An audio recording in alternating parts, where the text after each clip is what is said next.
Hello hi అండి, అందరికీ నమస్కారం. అందరూ ఎలా ఉన్నారండి? నేనైతే బాగున్నాను. మా టమోటా చెట్లు తీగలు కడుతున్నాం కదండి, మీ అందరికీ కూడా తెలుసు. ఈ రోజు రెండో రోజు అన్నమాట. పొద్దున్న 6:30 7 వచ్చేస్తారు. నేను పొద్దున్న భోజనం అయితే తీసుకొని వచ్చాను. ఇంట్లోనే చేశానండి సంగటి. టమోటా, వంకాయ, ఉర్లగడ్డ వేసి గొజ్జు చేసుకొని అయితే తీసుకొని వచ్చాను.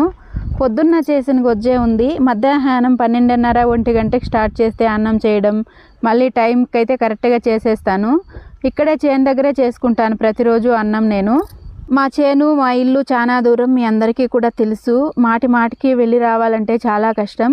అందుకే మా చేను దగ్గరే చేసుకుంటాను. ఇంకా అన్నం అయితే గంజి ఉంచుతున్నాను. మన వాళ్ళందరూ వచ్చారు, అందరికీ పెట్టాను, నేను తిన్నాను. ఎండలు విపరీతంగా కాస్తున్నాయి కదండి. మధ్యాహ్నం అయితే అలసిపోతాము, కాసేపు అయితే రెస్ట్ తీసుకోవాలి. లేకపోతే అప్పుడే వెంటనే తినేసిన వెంటనే అయితే వెళ్ళి చేయలేము.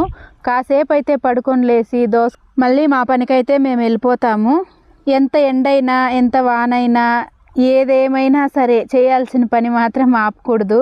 నిజమా కదా చెప్పండి?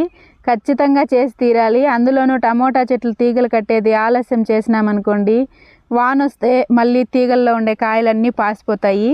కాబట్టి ఎండ ఉందని పోస్ట్ పోన్ చేసుకునేకంతా కుదరదు. ఈ వీడియో క్లిప్ ఎందుకు పెట్టానంటే పల్లెటూరి అందాలని, ప్రకృతి అందాలని మీకు చూపిస్తామని. మావే అన్నమాట గొర్రెలు. ఒక పటేల్ మాది, ఇంకొకటి మా పక్కూరు రేగడి తిన్న పిల్ల అన్నోళ్ళది. బాగుంది అనేసి అయితే వీడియో తీసి ఈ వీడియో అయితే యాడ్ చేశాను ఇందులో. ఇంకా డే మొత్తం మేము ఏమేమి చేసాము, పొద్దుటి నుంచి ఏమేమి పనులు చేశాను అనేసి లాంగ్ వీడియో అయితే చేశానండి. మన ఛానల్లో అప్లోడ్ చేశాను, బయోలో లింక్ ఉంది. Please support me.